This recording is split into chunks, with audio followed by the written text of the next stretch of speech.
തവളെ അംസന്റെ ചക്കന്റെ കല്യാണം പെരുങ്കല്യാണാണെന്നാ പറയുന്നത്. ആന്ന് ചിക്കൻ ബിരിയാണി മന്തിയൊക്കെ ഉണ്ടാവല്ലോ. ചക്കന്റെ ആൾക്കാരൊക്കെ ചന്തി ആട്ടി കൊടുക്കേ.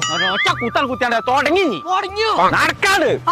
എല്ലാ കല്യാണ പേർക്ക് ഇപ്പഴാ പോണ്ട്. എന്താ ഈ നേരത്ത് പോയ ചോറ് കിട്ടൂലേ? കല്യാണ പേര് ചോറ് തീർന്നു, ബിരിയാണി മന്തിയൊക്കെ തീർന്നേക്കണു.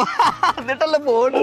ഓൻ പറയണ കല്യാണ പേരിൽ തന്തി മോനൊക്കെ പിരിഞ്ഞു പോയിക്കാതെ അവിടുന്ന്. അടച്ചവനെ കല്യാണമാണ് വിചാരിച്ചാണ്. എന്നാലും അന്തിക്ക് മുതൽ ഒരു സാധനം തിന്നു. അംസ പിന്നെ വലിയ നെളിച്ചേക്കാണ് കല്യാണം നടത്താൻ നിൽക്കണോ? ഏപ്പം കല്യാണ പേരേക്ക് പോയിട്ട് കാര്യമില്ല. അവിടെ ചോറ് തീർന്നോക്കണോലോ. എത്തൊക്കെ ഇവിടെ നടക്കണേ? കല്യാണ പേര് ചോറ് കഴിഞ്ഞിക്കണോലോ.